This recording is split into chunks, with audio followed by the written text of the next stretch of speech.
hebat. Tapi ingat, di atas kemampuan ada satu, akal budi. Jadi orang yang punya akal budi itu akan berhasil. Kenapa? Karena akal budi tidak lagi berdialektika dengan logika. Akal budi berdialektika dengan rasa, dengan cinta. Karena rasa dan cinta, maka hidupnya akan dituntun oleh apa? Oleh semesta. Karena hidupnya akan dituntun oleh semesta, maka dia digerakkan oleh yang maha kuasa.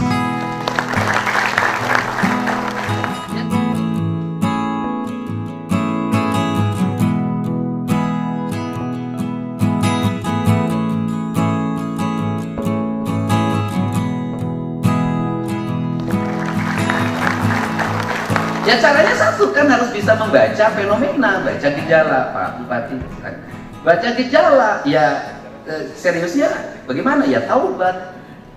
Ya dia taubat kan, nggak boleh lagi makan ini, nggak boleh makan ini, nggak boleh bangun siang, nggak boleh lagi lihat perempuan yang cantik, yang jelek boleh. Akhirnya kan dia stres, karena dia stres jantung. Begitu dilantik jadi bupati, begitu jadi bupati terpilih, orang lain bahagia enggak? Dia harus operasi. Kenapa? Ganti ring. Kenapa? Karena jantung yang dulu itu degupnya terlalu kencang. Jadi kalau lihat perempuan cuk cuk cuk cuk cuk, cuk. Nah, makanya di ring agar la ilaha.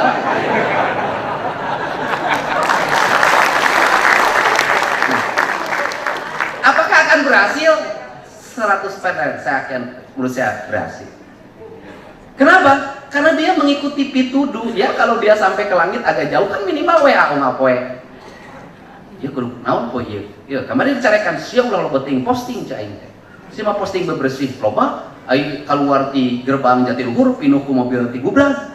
Semuanya Purwakarta itu adalah kota kecelakaan. Saya katakan, saya minta ke Jasa Marga, mohon mobil-mobil yang rusak bekas tabrakan itu disimpan di pinggir jalan ala gerbang Purwakarta, segera besok dipindahkan. Kenapa? Karena Anda sudah menebarkan virus negatif bagi lingkungan. Itu mobil bekas tabrakan, itu ada virus-virus negatif, itu ada imajinatif buruk, itu ada sesuatu yang buruk, tabrakan Pak, itu ada darah, ada peristiwa, ada tangisan, ada jeritan, disimpan di gerbang menuju Purwakarta. Purwakarta bukan kota kecelakaan. Paka siapa teh aja dok boy.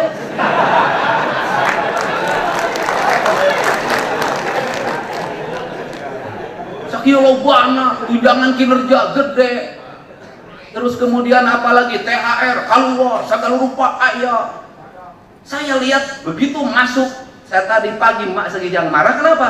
Eta patung-patung yang itu apa nih?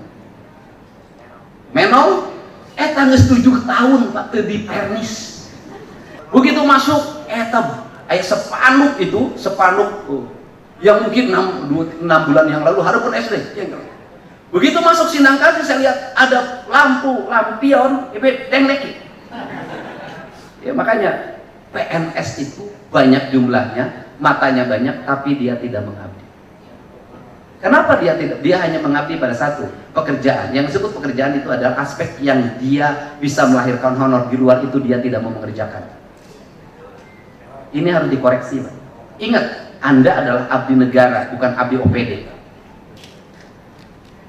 Karena abdi negara, maka apapun yang dilihat, yang didengar, maka Anda harus bergerak. Tidak usah lagi ngomong, iya bagian cipta karya, iya bagian bina marga, iya bagian ini, bagian ini. Setiap orang punya kebagian untuk amar ma'ruf nahi munkar. Ini harus diperbaiki cara berpikir. Kalau enggak, kalau kata Kang kita ini hanya bisa membuat kerumunan, tapi tidak bisa membuat barisan. Maka ASN harus menjadi barisan, bukan kerumunan. Di mana ASN berkerumun setelah pilkada. Begitu ada yang terpilih, maka dia berkerumun di sana. Dan cepat-cepat cuci piring dan cuci tangan. Abi mah, kamari mah eta mah, ku pulang dari ku jabatan. Serasa abi teh ka bapak di TPS mah. TPS siap. Sehingga Anda jangan percaya politik sama ASN. ASN itu juru masak, Pak. Juru masak tergantung koki. Makanya sama ASN jangan berpikir saya punya pendukung sian ayam. Ulah, ASN sudah, siapapun bupatinya, siapapun gubernurnya, mangga siap Bapak, siap Bapak, siap, siap, siap, siap, siap, siap. Salila tujuan anak gede, siap. Alah, biasa aja, tong percaya teuing saya tadi singkat itu. Nah, jadi ya fokus aja, karena ASN itu dicetak bukan untuk berpolitik, dia harus mengabdi. Siapapun pemimpinnya dia akan bekerja mengabdi, bukan pada orang tapi pada jabatan. Itu begitu ceritanya. Nah, ini fokus ya. Untuk itu saya minta para kepala sekolah rubah mindsetnya. Kenapa? Jangan lagi membodohi murid. Saya pengen ada murid-murid Jawa Barat itu belajarnya nggak usah jauh-jauh, cager, bager, bener, pinter, singer, sudah. Saya nggak punya tinggi-tinggi.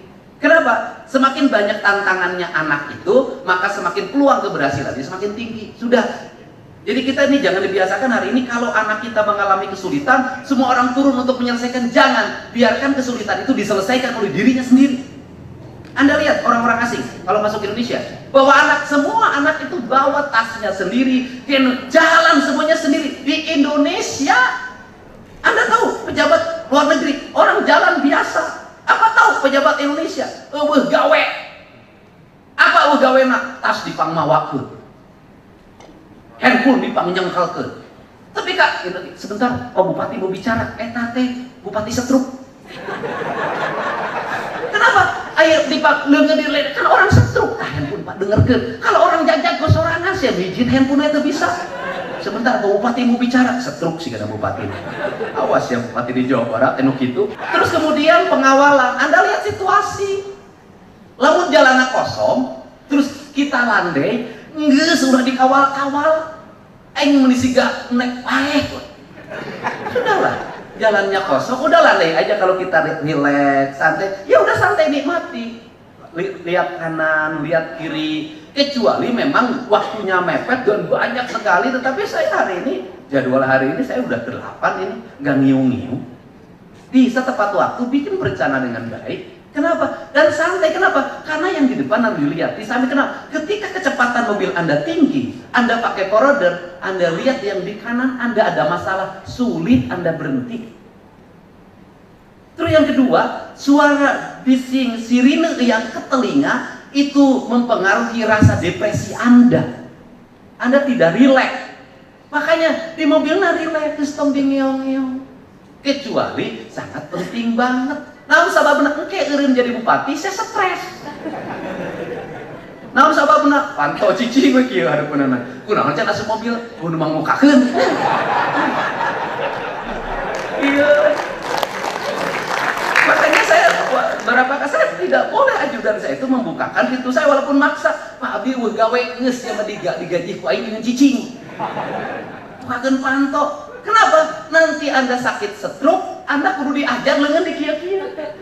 Latihan Pak, tangannya digunakan, digerakkan. Capek, beungpeung cager. Oh, tangan kiri, tangan kanannya berputar. Ini yang harus dibangun dalam kerangka pikir kita. Nah, kemudian saya kasih pesan juga bahwa gejala alam itu hanya akan ditangkap oleh rasa. Jadi saya selalu meyakini dalam diri manusia itu ada medan magnet yang sangat kuat yang dia bertugas untuk menangkap sinyal atau fenomena yang diberikan oleh alam.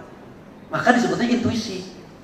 Maka saya hari ini bekerja itu dengan intuisi. Saya tidak mau saya dijadwal oleh bagian protokol. Mau saya. Kenapa? Karena alam ini berubah dalam setiap hari. Saya harus subuh itu harus sudah bisa membaca pagi ini apa ya. Dan saya kebetulan punya sekda pinter luar biasa. Senopati Agung ketemu sama saya waktu di 12 tahun yang lalu di Sumedang ketika jadi kepala dinas. Dokternya bener ya, Pak ayah dokternya bohongan. Nah kemudian ya saya jam 5 itu selalu bangun. Begitu bangun langsung, oh iya nyieun surat. Suratnya apa? Surat pembebasan pajak kendaraan bermotor 2024 ke belakang. Nggak ada rapat.